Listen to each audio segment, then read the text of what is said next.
क्या आपके घर के मेंबर इतनी ज़ोर से स्नोर करते हैं कि आसपास के लोगों की नींद डिस्टर्ब हो जाती है? ये सिर्फ मज़ाक का मामला नहीं है, ये एक सीरियस बीमारी जिसे स्लीप एपनिया कहते हैं, वो हो सकती है। नमस्कार, मैं हूं doctor Aditya Jindal and I am a chest specialist practising in Jindal chest clinic Chandigarh.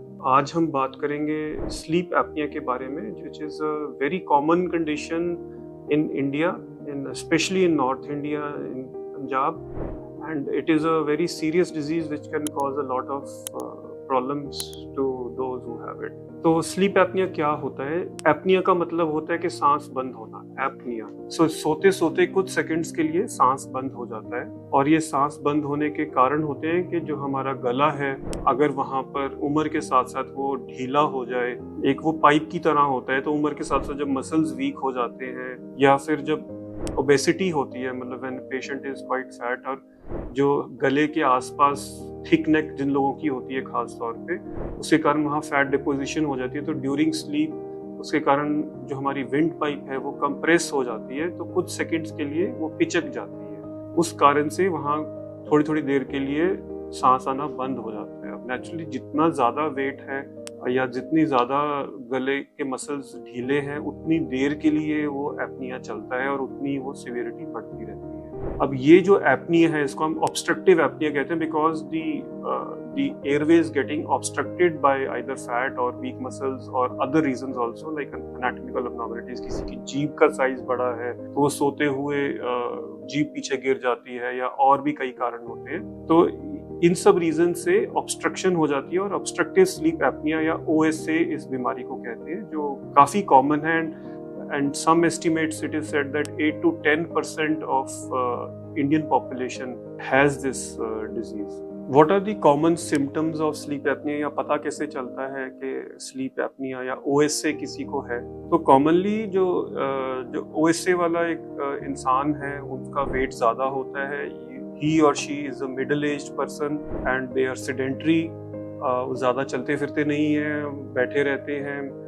उनके बारे में ये नोटिस किया जाएगा कि बैठे बैठे दिन में वो या सोते रहते हैं, या कोई बात कर रहा हो एकदम वो ब्लैंक हो जाएंगे, उनको पता नहीं चलेगा क्या है, टीवी देखते हुए सो जाएंगे, किसी से ट्रैवल, खास तौर पे कार में ट्रैवल कर रहे हैं इन दी पैसेंजर सीट स्पेशली, तो वो सो जाएंगे।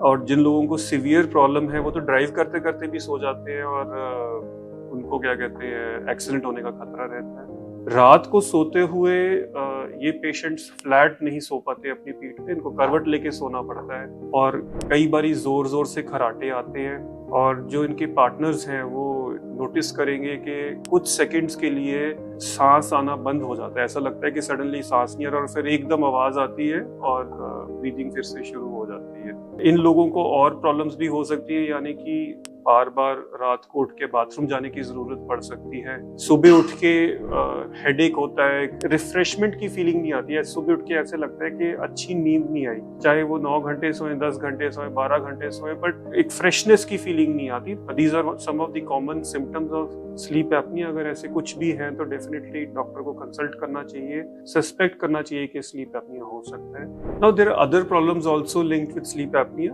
खासतौर पे जो लॉन्ग टर्म प्रॉब्लम्स हैं। स्लीप एपनिया एक जो बाकी एक ग्रुप ऑफ डिसऑर्डर्स है, जैसे कि ब्लड प्रेशर या hypertension, heart disease, diabetes and obesity, इन सब का एक लिंक होता है। ये इनमें से कोई भी एक भी बीमारी हो तो ये बाकी बीमारियों के लिए प्रीडिस्पोज कर देती है, मतलब उनके एक तो उसके होने के चांसेस बढ़ जाते हैं, दूसरा अगर एक बीमारी हो तो दूसरी बीमारी की सिवियरिटी इंक्रीज हो जाती है। फॉर एग्जांपल, अगर स्लीप एपनिया है तो जो ब्लड प्रेशर है या हाइपरटेंशन है, that occurs at a younger age, उसकी ट्रीटमेंट के लिए एक की जगह हो सकता है कि 3 मेडिसिन रिक्वायर्ड हो, या फिर सिमिलरली डायबिटीज में भी ऐसा होता है कि यंगर एज पे हो सकती है कि जहाँ गोली से रूटीन में काम चलता हो वहां पर इंसुलिन लगाने की जरूरत पड़े, या फिर उसकी other complications हो।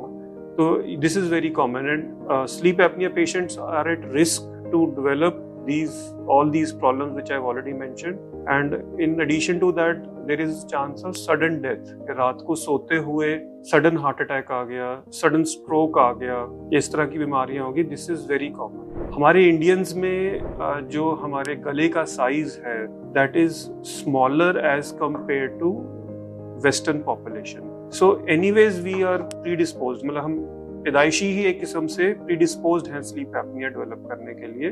इसके ऊपर अगर हमारा थोड़ा सा भी वेट इंक्रीज हो जाता है तो किसी को भी स्लीप एपनिया हो सकता है। और ये नोटिस करने वाली बात है कि जो वेस्टर्न पॉपुलेशन में हायर वेट पे स्लो स्लीप एपनिया डेवलप होता है, बल्कि इंडियन पॉपुलेशन में इवन लोअर वेट पे भी स्लीप एपनिया डेवलप हो सकता है। तो इसको डायग्नोज कैसे करते हैं? स्लीप एपनिया डायग्नोज करने के लिए एक तो सिम्टम्स के ऊपर है, सस्पिशन होनी चाहिए। दूसरा, हम इसके लिए एक स्पेशल टाइप की टेस्टिंग होती है जिसको हम स्लीप स्टडी कहते हैं। इसमें पेशेंट ने सोना होता है और ड्यूरिंग स्लीप उसकी मॉनिटरिंग करी जाती है, जिसमें अलग अलग टाइप के brain waves, oxygen saturation, breathing patterns, muscle movements, ECG वगैरह, ये सारा कुछ चेक करते हैं।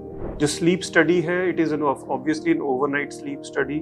इसके कई लेवल्स होते हैं, लेवल 1 से लेवल 4 तक होता है। जो लेवल 1 है, which is the highest category of sleep study, जो हॉस्पिटल में होती है, which is done in a slip lab, specially बनाई जाती है स्लीप लैब इसके लिए। उसमें सारे कई तरह के इलेक्ट्रोड्स होते हैं, जो अराउंड 50-60 जिसे हम चैनल्स कहते हैं, कि जैसे मैं एक्सप्लेन कर रहा था कि brain waves, eye movements, chin movements, snoring, breathing patterns, muscle movement से सारा कुछ चेक किया जाता है। इन एडिशन वीडियो रिकॉर्डिंग साथ में करी जाती है पेशेंट की, और एक टेक्नीशियन साइट पे रहता है देखने के लिए कि क्या हो रहा है। जो बाकी लेवल्स है, लेवल 2, 3 एंड 4, वो थोड़े लोअर सॉर्ट ऑफ, उसमें कम अमाउंट ऑफ चैनल्स अप्लाई किए जाते हैं पेशेंट के ऊपर। जो लेवल 4 बिल्कुल ही बेसिक होता है, and that is done at level 2, 3 and 4 are done at home.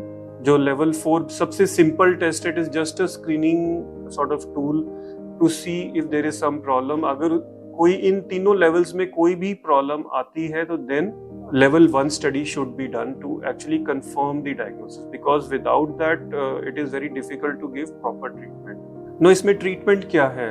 सबसे इम्पॉर्टेंट चीज अंडरस्टैंड करने के लिए कि up till now there were no medicines for sleep apnoea. The only thing was कि आप वेट लूज करिए, अगर वेट ज्यादा है, अगर कोई एनाटॉमिकल एब्नॉर्मेलिटी है तो उसके लिए सर्जिकल ऑप्शंस होती हैं, बट वो that is in a lesser percentage of cases. The most standard treatment was the use of positive pressure therapy, या फिर हम इसको CPAP या BiPAP भी कहते हैं, which are types of positive pressure therapy. इसमें क्योंकि सोते हुए जो ये गले का पोर्शन है ये बंद हो जाता है, तो एक छोटा सा काइंड ऑफ वेंटिलेटर होता है जो throughout the night air देता रहता है through a pipe and a mask. Mask is fitted to the nose and mouth, जैसे यहाँ मास्क लग जाता है और वो वेंटिलेटर के साथ कनेक्टेड है, और सारी रात उसको लगा के सोना होता है। उससे हवा आती रहती है और गला खुला रहता है, और उसके कारण ऑक्सीजन बॉडी में गिरती नहीं और एक अच्छी नींद आती है। जो लेटेस्ट थिंग इस चीज में है कि एक न्यू मेडिसिन आई है वेट लॉस की, बहुत लोगों ने सुना भी होगा। The medical name is tirzepatide, and this has been approved by FDA for sleep apnea, which is the first medicine ever to be approved in the treatment of sleep apnea, and it helps by causing significant weight loss. But in again most patients, ज़्यादातर जो CPAP therapy है या BiPAP therapy है, basically that is what is actually helping in controlling sleep apnea. अगर आप या आप में आपके कोई भी दोस्त या फैमिली फ्रेंड्स किसी को भी इस तरह की सिम्टम्स हैं, प्रॉब्लम्स हैं, तो आई वुड सजेस्ट के consult chest specialist, get a slip study done, and gets yourself treated before it becomes serious.